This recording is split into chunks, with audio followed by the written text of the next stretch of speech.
This is Curtis coming back at you from Ace Per Head Studios. Going to keep on going with football talk. This time I'm going to talk about, are we in a golden age of quarterbacks?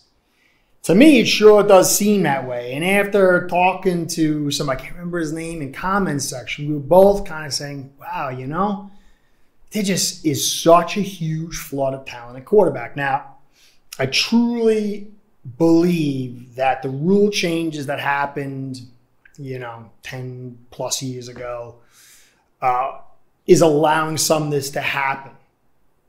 It protects the quarterbacks, allows the passing game to facilitate much better than it did in the past, and it allows different schemes and different styles of play for the quarterback that previously were really not available.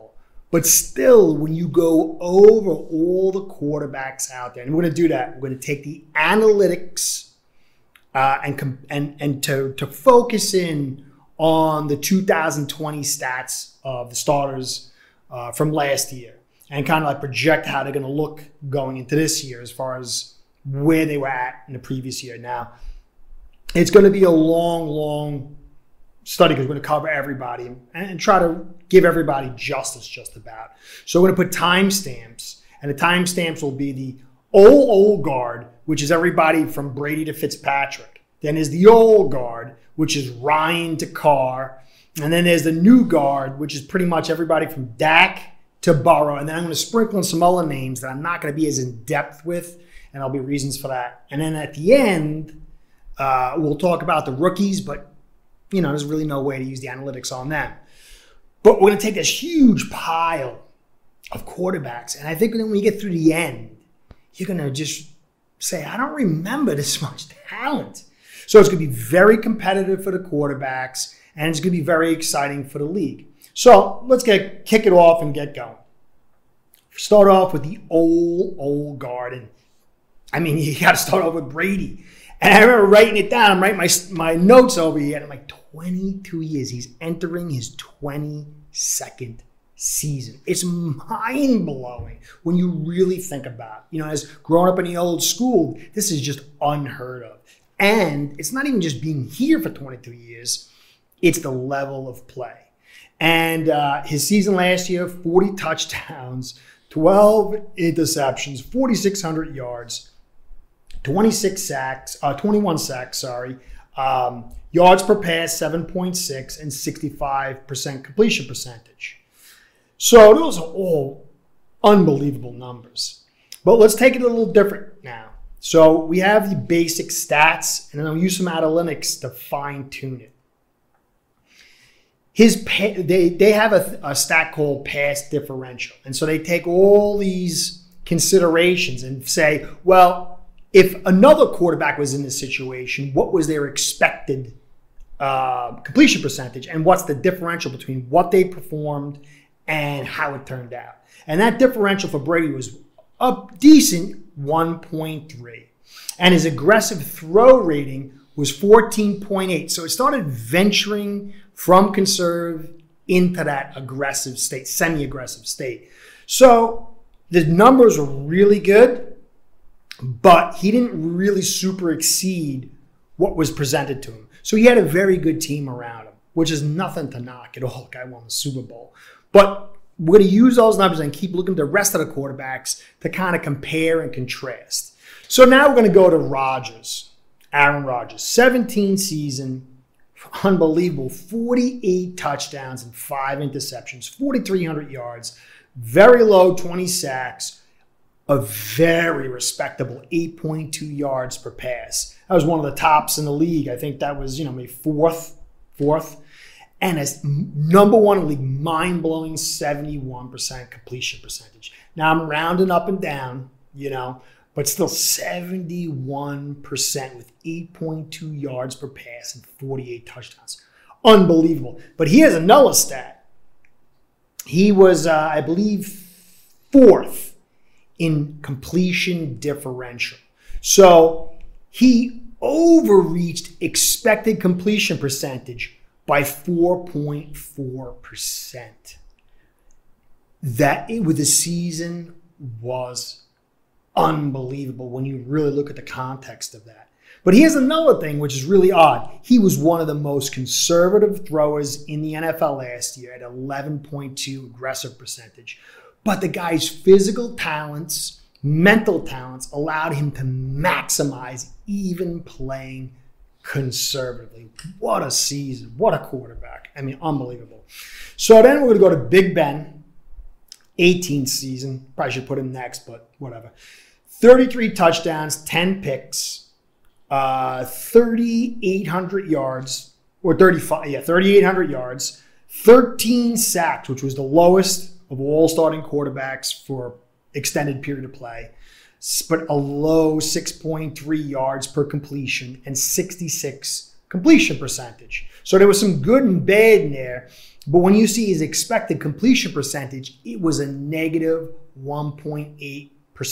So he should have been closer to 68% completion percentage. But Ben was highly aggressive, entering in the highest category, that top third, at 17.3% of his throws were aggressive. So it's really an enigmatic season for him. But he was coming off that shoulder injury, and it's going to be very interesting to see how he responds this year. And then there's my man Fitzpatrick. He had a half a season, and really I probably shouldn't put him in here. But when you dig into the analytics, it's deserving. Okay, so 13 touchdowns, 8 picks. What do you got him in here for, Curtis? 2,000 yards after like 6-7 games. That's pretty good. 14 sacks, not too shabby. 7.8 yards per pass, which was is getting to that nice stage. Around 8 is where the elite players are passing. But a 69 completion percentage, which was 4th, I think, or 5th in the league. But here's the thing. He over-completed by 3.5%. That put him in the tops of the league. And he was the most aggressive quarterback at 21.7%. And it was, he was firmly into the top. So Fitzpatrick, to me, if he had played a full season, it could have been a very good one and properly place him in this group. All right, so that's the old guard. 22 years to Fitzpatrick's, I think it's 17. I forgot to write it down. What are you going to do? Got excited. So now we're going to go into the old guard. And we'll start off on Matt Ryan. He had 26 touchdowns, 11 picks. His last real big season in that category was 2018, 35-7. Sizable amount of yards at 4,581. Took 41 sacks, which really puts in the critical area. And again, it's hard to say because you got to do a real firm study. Was it him? Was it the blocking? Was it a combination of both? Was it scheme? What was the deal? He had a lower end yards per pass of 7.3 and a okay passing completion percentage of 65%. Now, he only, the point differential of expected pass completion was 0.9. So he slightly completed more than was expected. And that kind of lends to the fact that he probably wasn't playing with too much. But he was getting into that low-end aggressive category of 14.7, still somewhat conservative. So overall, you get a feel that he really made what was available, but there was some real warts on his offense. So it'll be very interesting to see what happens this season. Lame duck quarterback, lame duck head coach, transition mid-season. So that will be very interesting. Then there's Matthew Stafford, 13 years, 26 touchdowns, 10 picks, 4,000 yards, another high-end sacks of 38. That's getting to the very high end. But a respectable 7.7 yards per pass. So he was getting chunk plays, low end those 64% completion percentage. But here's the yin and yang for the Rams fans, LA Rams fans. He was minus 2.4% completion percentage, expected completion percentage. So he performed substantially under what he should have. But he was highly aggressive at 16.7, which really put him into almost to that top third of the league of aggressive play. So it's a little hard. You have to watch it, but It's going to be very interesting. This is, considering what he's got around him this year, it will be very interesting. This will be a turning point for his legacy. So it's hard to say. I still believe in his arm talent, and it'll be very interesting. Then there's Ryan Tannehill, 10 years. Former Dolphin quarterback who was told he can't play. 33 touchdowns, 7 picks. He tacked on 7 more touchdowns and nearly 300 yards on the ground. So that's 40 touchdowns he added to his team, which was very good. 3,800 yards, 24 sacks. He started getting into that near elite category of yards per pass of 7.9 and a solid 66 completion percentage.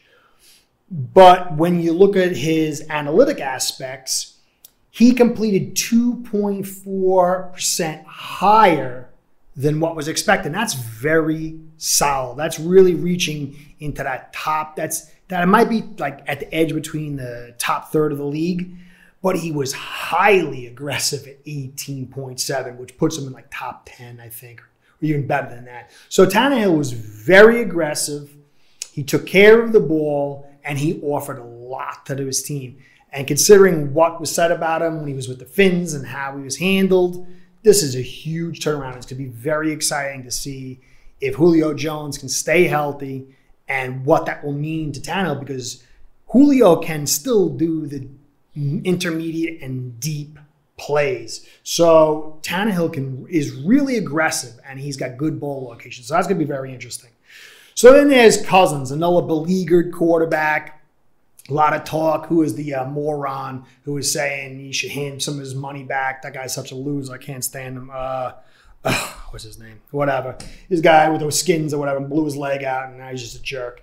Anyway, I'm not a huge Cousins fan. And I kind of agreed with them, and that his comment made me dig into his stats. And when I did this, it was very surprising. 35 touchdowns, 13 picks, 4,265 yards, 39 sacks, which is a lot of sacks, but 8.3 yards per completion and a 67 completion percentage. Now, you can go in and say, oh, he's not, making the big plays and this and that, or listen to that guy. What's his name? I can't remember.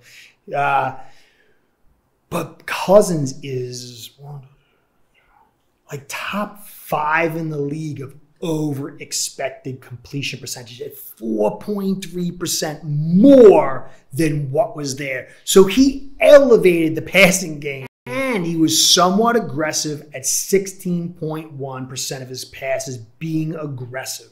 And so what's his face saying he's got to hand his money back because he's playing so poorly. When you look at this here, and you look that he's elevated the pass game while still being somewhat aggressive, he really refutes that. And it kind of annoyed me that guy did that. Guy, what's his name? I don't remember. So now we'll go to Wilson. And Wilson's in his 10th year, 40 touchdowns, 13 picks, 4,200 yards, 41 sacks. That's the big knock. Like kind of middle of the pack, 7 yards per completion, but 69% completion percentage. So the volume of throws this guy is throwing, he's still completing 69%.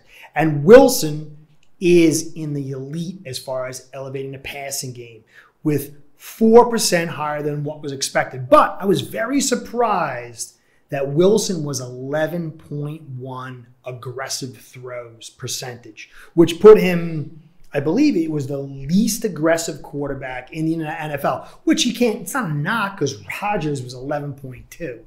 So, but it's just interesting to see us thought, because a lot of the passes that I saw from Wilson that I didn't like, they were highly aggressive, but there was, every time he got that, there were big turnovers or something like that. But the majority, the vast majority, he was very conservative, and he produced. So still elite. Then last of the old guard is Carr.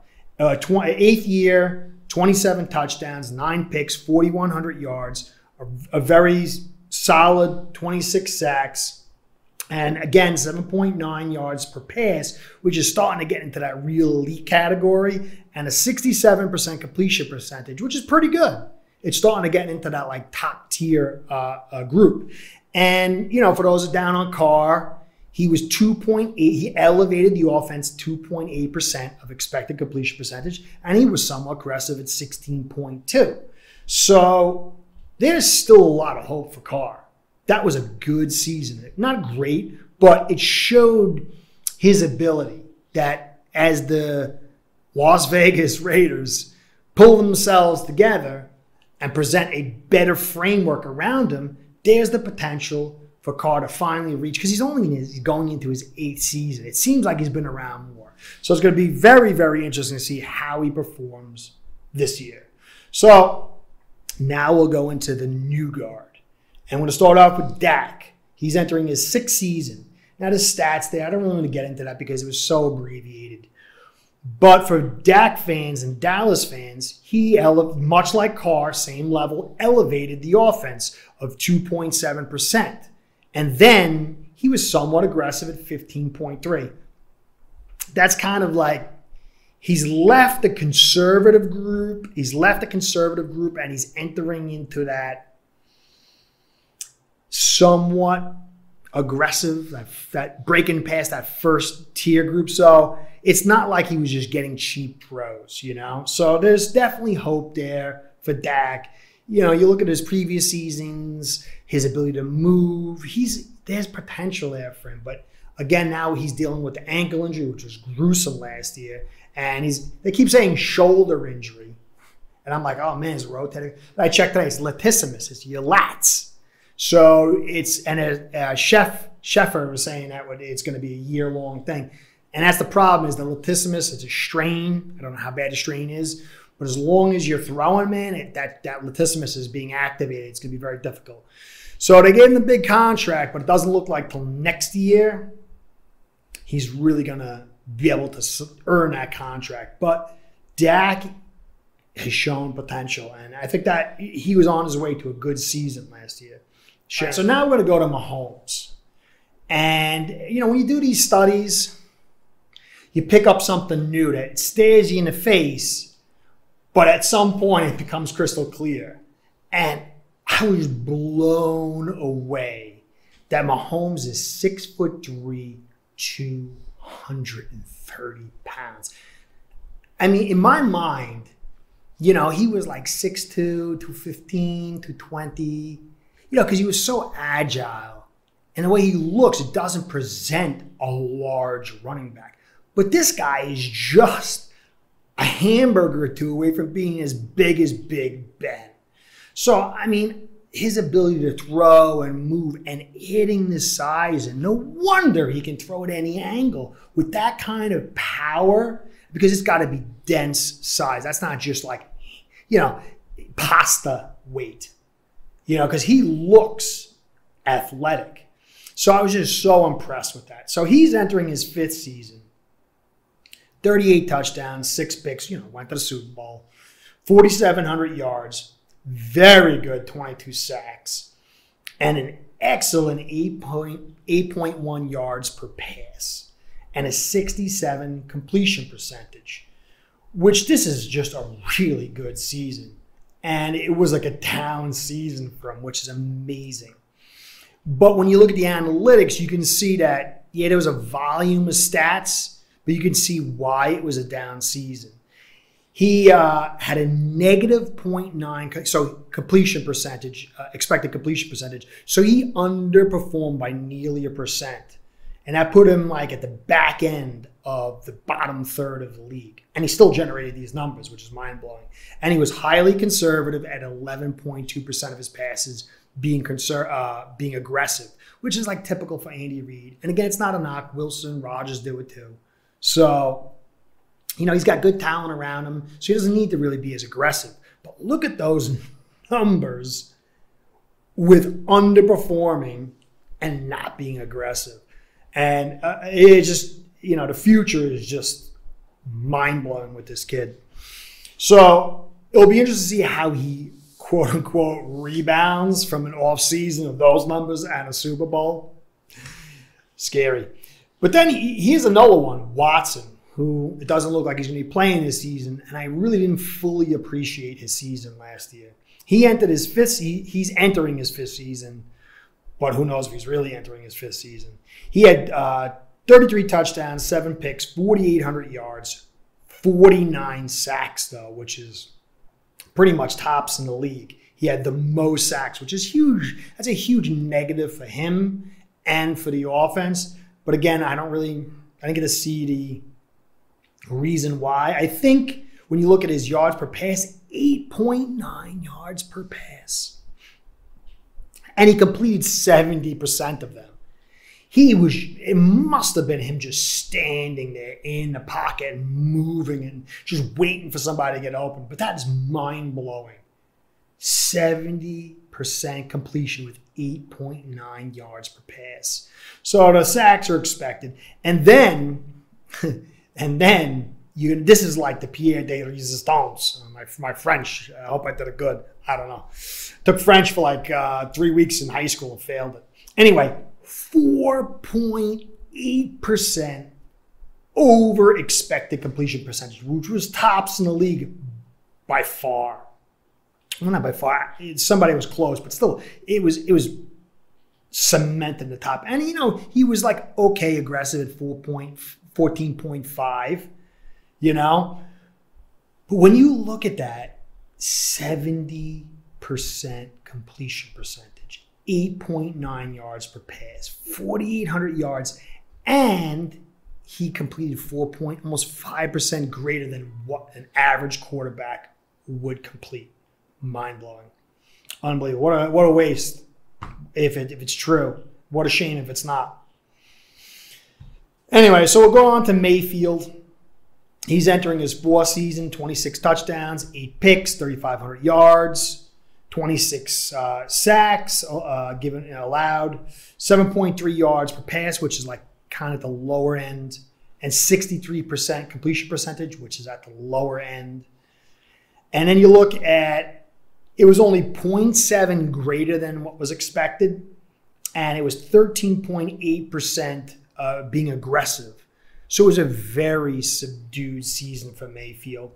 And it's when you look at the stats in the face of it, it's like, But when I spent a lot of time watching his film because I was studying the AFC North, and it was really like a tale of 2 halves of the season, or maybe like 2/3 and 1/3. That final portion, Mayfield really started to pop. And I don't know if it's going to continue into this year or it's going to be, again, that mixed bag. But if he looks like he did at the end of last season, the last like stretch, and he goes into this season, this stat line is going to totally change. So to me, it's a very obviously, whether he gets the extension or not and all this whole stuff, it's a very crucial season for both the Browns and Mayfield. But I wouldn't write him off. I was very impressed with what I saw. So now we're going to get to Lamar Jackson, who, when he first came out, I was like, I like this kid. He's a nice kid. He's a polite kid. I like how he's sticking to his guns, to want to be a quarterback. I was like, I don't know if this kid's going to make it. I don't really watch college, You had an okay, like a poppy, okay, first season, like, then it was that amazing second season. And so I watched him in the playoffs, and I was like, is this going to work or is it not going to work? I don't know. I'm interested now to find out. So next, obviously his 3rd season happened. I didn't really watch much of it. But in cover, I was, for this job, I was like, let me cover the AFC North. It looks very interesting. So I watched pretty much every game that they played against each other. And it's when Lamar hooked me.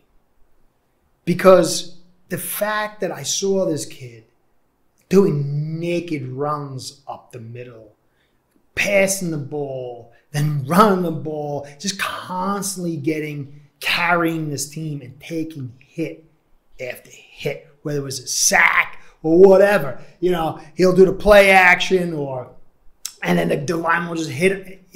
The brutality of this guy, and he's not big. He's just over 200 pounds. But he never quit. I just became very paternal about him. I wanted to see him succeed now because his heart's the size of his state. I really didn't like the way the Ravens took care of him. I felt like they were just milking him dry and just saying, well, look, he could do this, he could do this, just get what we can out of him. And then I watched Murray's tape, and the way they took care of him was totally different. And I'm a really big fan of Jackson now. I just don't know if he's going to survive. So last year was a down year for him, and he had 26 touchdowns, and I believe my chicken scroll says 8 picks or 9 picks. Terrible handwriting. 2,757 yards passing, 29 sacks, 7.3 yards per pass, and a 64 completion percentage, which him and Mayfield kind of really had very similar numbers. Mayfield had a little bit more, substantially more passing. But when you add in 1,000 rush yards and 7 touchdowns, he really blew past, obviously, Mayfield. But then you look at his analytics numbers, he underperformed slightly at negative 0.06. So he was a little below than what was expected. And he was a little more aggressive than Mayfield at 14.4 of his passes being aggressive. So he was a little less efficient and a little more aggressive. But the pounding he took and the carrying the team through the run game was just unbelievable. I just hope this kid gets a real shot to develop, because you could see some of his passes, he throw across his body into the end zone. You would see that if this kid is given time, so much potential is there. See if he lives. Let's see if he survives, man. This is a big year. I just hope it changes a little bit. Anyway, then is Josh Allen was another guy I wasn't really crazy about. I liked him as a person, but I was like, is he going to make it? I don't know. He's a real good kid, and he's like, Freddy Krueger. You think he's down, or actually better, Jason Voorhees. You think he's done, and all of a sudden he scrambles and he makes a big play after this ugly pass. I don't know. So then I did a video on him. I spent a lot of time digging into him, watching some more tape of his. And the nice guy, the guy who was getting bashed in the media, who I liked, I took the talents, and then I really started to understand the season. And he had 37 touchdowns, 10 picks, 4,544 yards, 26 sacks, very respectable 7.9 yards per pass, which is almost in that elite category. 69% completion percentage, which again is in that elite category. And then he tacked on 8 touchdowns, 420 yards. And as someone in the comment reminded me, he caught one for a touchdown as well, which that in itself is a stack of stats. And when you look at his year 2 to year 3 and see how the contrast, see the progression, that's really adds even more shine. But I found a bunch of stats really that in the analytics search that magnified what we saw. And one of them was his expected completion percentage, which had him second in the NFL, just behind Watson at 4.6%. So any other quarterback, he rose the offense nearly 5% more with the very high yards per catch, the high completion percentage. And, he was somewhat conservative at 13.1, but he wasn't in, like the Rodgers category or just ultra conservative. So he was starting to venture into somewhat aggressive, but that was one amazing year. And he's got the giant contract now, so we'll see what happens. Can he rise to the next level? Even if he just stays here, that's a win. So this is a very interesting season for Bills fans and football fans alike. Because I hate the Bills. I'm a Fins fan, but as a football fan and as a person who likes good people, got to root for this kid. Same way with Lamar. Anyway, so now we go to Murray. He's in his 3rd season, 26 touchdowns, 12 picks, 3,971 yards, 27 sacks, low end yards per pass, 7.1. I put him at the bottom third. 67 completion percentage, which is respectable for his 2nd season. And he elevated the offense 2.5%, which is better than half the league. And it's almost getting into that top third, which is very, very hopeful for his future. Because, you know, the question is, well, how is he going to do? He's short and this and that. He's doing all right. And he, you know, had a semi-respectable aggressive percentage throw of 13.3. So it wasn't cheap throws. But then you add in 800 yards in rushing and 11 touchdowns in year 2. So this kid had 37 touchdowns and 4,800 yards that he brought to the table. And again, I like the way they're developing. When you watch him, he doesn't run early. He waits to that second half. And when the defense gets a little tired and he slides and he's getting that ball out and let other people carry the team, he's not trying to carry it for himself. But I really liked a lot of his play. He got a little dinged last year, and there's some talks about can he finish games, but I watched him. I watched a lot of his tape, and I was really impressed. Really impressed. And I hope the Ravens do the same thing for him that the Cardinals are doing for Murray. Then there's the Rookie of the Year, Herbert, who was another guy, you know, he's never left his hometown. He's a wallflower. He can't lead and all this other stuff. What does he do? He comes out, throws 31 touchdowns and 10 picks on less than a full season, 4,300 yards, 32 sacks, a lowish end, 7.3 yards per completion per pass, and a 67 completion percentage. But when you factor in that he was a rookie on a very awkward season, no preseason, that's very, very, obviously Rookie of the Year. And then he had 5 rushing touchdowns. And then when you look at the analytics part, he slightly did better than the average quarterback at 1.5%. But this is the very interesting part. 18% of his passes were aggressive. He was highly aggressive. He was in the top 10 of the league, and maybe even better. And so he was able to maintain without having much disasters by being that aggressive, because his arm talent and mobility is so unbelievable. So this kid's really just scratched the surface. You know, we'll see if some of these complaints about him rise up. But at this point, that's just amazing talent.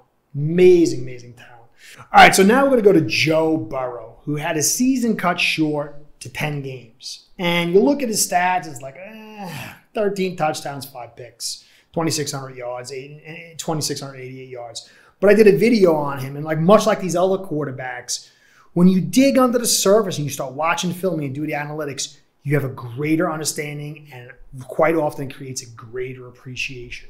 So he had 32 sacks, a very low 6.7 yards per pass, and an okay 65 completion percentage. And so it's very easy to say, number 1 pick, I thought he was supposed to be good. When you understand, in 10 games, he was sacked 32 times. And when you extrapolate out how much he was passing, he'd have been the number 1 in passing attempts in the NFL last year. And through all that, he still over-completed percentage 3.7%. So the average quarterback, in the face of all that pressure, being a rookie with no preseason, was top 6, I think, in the league in elevating the offense. And he was the second most aggressive quarterback in the league at 21.5%. Again, when you see his mobility and you really look at this kid, it was a special season. I don't think Herbert would have gotten Rookie of the Year if Burrow stayed healthy. It was really that special. You could check my video out and you could see I break it down. It was really an amazing season when you dig under the hood. So it's hopefully this kid gets healthy. All right, so now I'm going to go into like the bottoms, who for some reason or other, one reason or other, I didn't really get too deep into. But, you know, the Goff, he's in his 5th season, 20 touchdowns, 13 picks, 3,900 yards, 23 sacks, 7.2 yards per pass, a very respectable 67 completion percentage. But he only overcompleted by 0.4%, and he was 12.7% aggressor rating. So it's like he had this system around him, and after that Patriots game, he hasn't been the same. So I'm interested to see how he's going to be with the Lions. He had to struggle early on. in preseason. So, we'll see. Then there's, Daniel Jones entering his third season. He had a -5 over expected completion percentage, but he was pretty aggressive at 17%. And so this is a big year for him. I don't know how it's going to go. Cam Newton, he had -2.6% completion percentage and a very conservative 12.8%. How's that going to go? Wentz, -4.1 expected completion percentage, but highly aggressive at 19%, which, that might seem like there's a correlation there. Tua, who had -0.14%, but, you can see I did my studies on him. The kid wasn't healthy. His mechanics were off. It's very clear. You look at the preseason game, you look at my study, it's pretty much lock solid. But there was a knock on him that he wasn't aggressive. He was too conservative. He had 20.3% of his passes being aggressive. And he really didn't get in a lot of trouble. So he was third in the league in aggressive percentage throws. So there's really hope that. And when I watched that preseason game last week, I really want to do a study because it was so much good stuff. I'm hoping the one that's coming up is going to be a good one, and it's going to accentuate that. So then there's Hurts, -3.4%, 14.2 aggressive throws. So he really wasn't that aggressive, but he really struggled. And then there's Jimmy G, who was -3.6% and 13.6. It looks like he's getting replaced. So that's really the bulk of the starting quarterbacks, aside from the rookies. But when you go through it, you got Brady, Rodgers, Wilson, and if you really take in context, Ryan, Tannehill, and Cousins, they're good quarterbacks. Then you got Mahomes, Watson if he ever returns, Lamar, Allen, maybe Mayfield taking the next step, Murray, who's looking, he's like ready to break out, Herbert, Burrow if he can recover. That's a ton of quarterbacks that can lead you far. And then you add in Lawrence, Mac Jones, who's looking great in preseason, Justin Fields, Zach Wilson, and Trey Lawrence. If two of those even become high-end quarterbacks, just think of how many top-level quarterbacks are stuffed into this league. So anyway, in the end, for those guys who haven't been watching football for 20, 30, and 40 years, this is just something that I don't ever remember. So much talent. So this was a long one, but I hope you enjoyed. Further study, to really say what came first, chicken or the egg. We'll get into that. But this is Curtis saying thank you for staying for a long one. I hope you enjoyed. Please like, comment, and subscribe. Comments mean the most. And the brainiacs behind it say Google Analytics love subscriptions and likes, so please help us with that. And a shout out to our sponsor, Ace Per Head, who want to let you know that it's the perfect time to get in on the action with their world-class software. They're a phenomenal company and phenomenal sponsor. And I really love to give them a shout out. So this is Curtis. Thank you for staying for this long journey. I hope you enjoyed. Catch you next time.